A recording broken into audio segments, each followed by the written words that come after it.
there's swimming in the game, and what happens when you go to sleep? Is sleeping saving?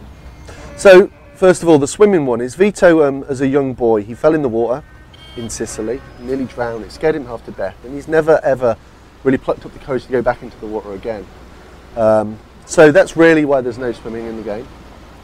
And also, I think, joking aside, from a gameplay aspect, we really felt it didn't add anything. Who wants to see a Mafia guy actually swimming around? It really doesn't add anything to our game or add anything to our story, and that's the important thing for us.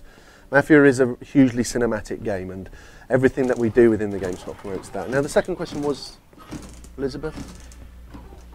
He's not listening to me, so I can't answer the second question for you right now. About sleeping. Oh yeah, sleeping. That's right. That's right. So sleeping, really, it's how we end a mission. At the end of a mission, usually Vito goes to sleep. He actually goes to sleep for a day, maybe, or maybe even longer sometimes. You know, maybe it's a couple of months. Our story kind of like does time jumps, and the save system actually works on a checkpoint-based system, much like Uncharted or Gears of War. I'll talk some more after this cutscene, but you really need to take this in.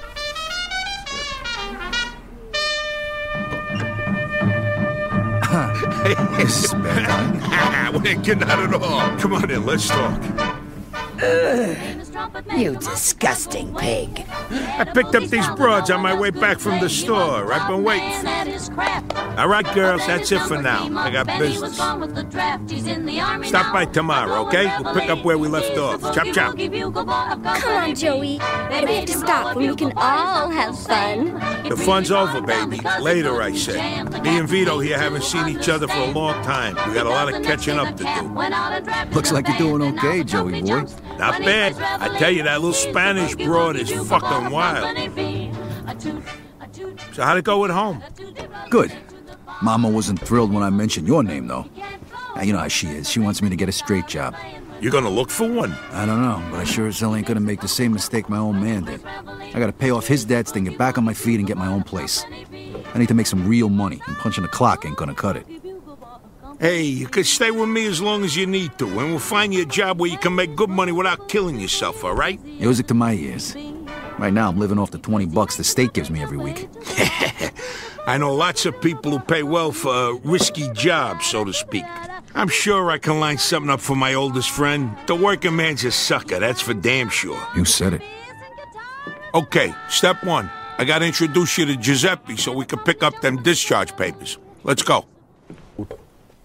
All right, so now we're in Joey's apartment. Let's have a little look around and sort of... You made enough cash for all this in the last 3 years? More like the last 3 months. So let's check out Barely Joey's had time to bed. furnish the As place. dirty as 3 months? Reminds me of my bed when I was like 19 You years just old. gotta know the right people, and you're all set.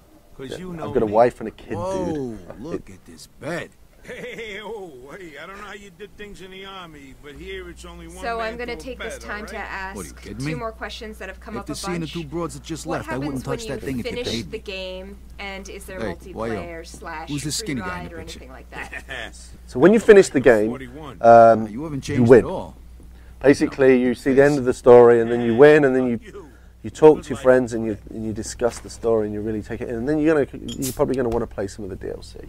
That's the reality. If people are alluding to, we let you free roam in the city. The way we kind of handle the free roam is we want you to do it through the missions. You know, you can go back, reload any of your chapter saves. Each chapter has a save point, so you can go in, sort of pick those up. As for multiplayer, the game doesn't feature any sort of multiplayer per se.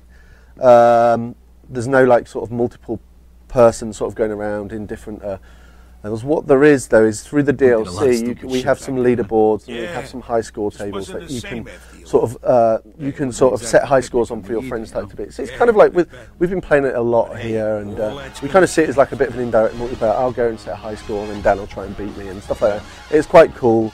Our QA just tend to like beat us all, so it doesn't really matter. But it's kind of a cool thing. The thing with the multiplayer was we really wanted to focus on creating a great story. I know Dan's hanging around this magazine. Let me just... so you've all heard about our link up with Playboy, so Dan's going to show you some... Well, that's quite classy, Dan. Quite classy. You shouldn't stare at it too long. You'll go blind. All right, so anyway, let's get on. Let's keep the story moving forward here. So we're going to leave... Joe's apartment, actually. We're going to go see a guy that he's going to introduce us called Giuseppe.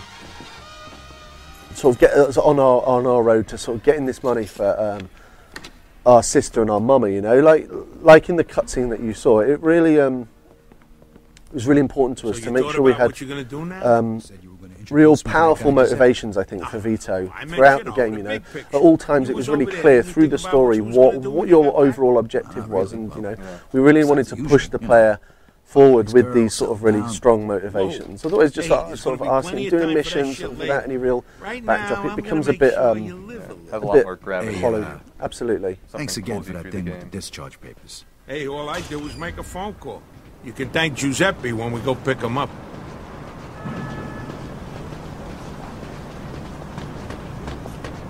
All right, so.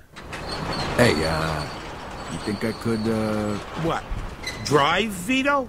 The roads are icy. You ain't never drove a car before. Joe, I was driving almost the whole time I was over there. Yeah, but this ain't no tank, Vito. This is one of the nicest cars money can buy. I didn't drive a tank, I drove a Jeep. What the hell's a Jeep? It's, never mind. You gonna let me drive or what? All right. Here's the keys. Just be fucking careful. All right, when it's cold as fuck outside, you gotta give it a little more gas than usual. Rider Jack again. That's the pedal over there on the right. He's a very eloquent man. Joe, I know. You definitely let him look after your kids, and he doesn't drink teetotal. I have 2 more questions. Okay, now make a right. Can you talk about the Then just go animals straight you might for a while. see in the game? The animals you might see in the game, or the animals that are in the game? Animals you might see, well, so there's birds you usually see flying around. There's a dog, I think, in a mission specifically. And there's a cat, you know. These things don't really play a big part. They're there for flavour. So a lot of flavour stuff, like the events that happen around, you know. A dog will run out in front of you and make you jump and things like that. So we kind of use these things, but it's not like they're interactive sort of beasts that you can take for a walk or shoot. I always get asked if you can shoot the dogs. I'm like, why? Why do you want to shoot the dogs? But anyway, so the animals are there, but they're very much their flavour sort of pieces. I love this tune. Yeah, the tunes It's are Bing really Crosby, great. man. Can't beat him. Ooh, get a load of that, baby. Nice, that's a 42 Jefferson. Beautiful car like that, it'd be a shame to smash the window. You should grab yourself some lockpicks over at Elizabeth was Giuseppe. just muted there. So she asked me to talk about the DLC a little bit. So what we've announced so far is obviously there's the exclusive PS3 DLC, which we're really excited about working directly with Sony Welcome on. to Giuseppe's So General it's Store. actually free DLC that you get when you buy the game from the store. You get it. It's available on Tuesday next week here in the US and on Friday in the rest of the world. So that DLC, it really is it's an arcade-based sort of DLC. And then further out than that, we have planned. I'm not sure if we actually announced the release date yet, but we have planned more sort of DLC along this vein. Yeah, we built this beautiful city, Empire Bay, and then we thought, what's the best thing we can do to kind of utilize the city to the best of our ability and sort of allow you to play in the open world. And what we really didn't want to do is disrupt and put loads of really distracting things in this main story, and that really took away from this great story that we're doing. So the way to do that was through our DLC. So we have a pretty extensive DLC plan. There's even more than that that's not announced yet, so keep your ears tuned. But there's a lot coming in the next couple of weeks, you know. I want to keep you busy after you've finished actually the main story of Mafia 2. So what Dan's doing here, because I've just talked entirely through that cutscene, is he's talked to Giuseppe. Giuseppe's actually the guy, he's like, he's kind of like sorts out a lot of forged paperwork. He's a locksmith, an ex-safe cracker. So he's the sort of guy who, a good friend of the Mafia, who would sort you out with lots of tools of the trade. He's actually just got Vito his papers, so he doesn't have to go back to the war in Sicily, because he got injured out and he was due to go back. And also Vito's just bought a lockpick off him. So Dan's learning how to lockpick here for the first time, failing miserably. It's good, you wouldn't think this guy's been playing the game for a year, right? So next time around, so you can see there's a very simple mini game there for sort of unpicking cars. The way we look at the lockpicks is you can just steal a car by putting your elbow through the window and nicking the car, but that's quite loud. It's going to attract quite a bit of attention from the police. It's not stylish. It's not stylish. Not stealthy. Well, like Joey said on the way into this section of the game, you don't want to smash that nice car, you know, break the window. It's not going to look as good. Absolutely. So you use the lockpicks. The lockpicks take a little bit of time. Different cars have different lockpicks. Like they have more chambers. So you can see, for instance, if Dan's going to pick the lock on this car, I think it's got like 2 or 3.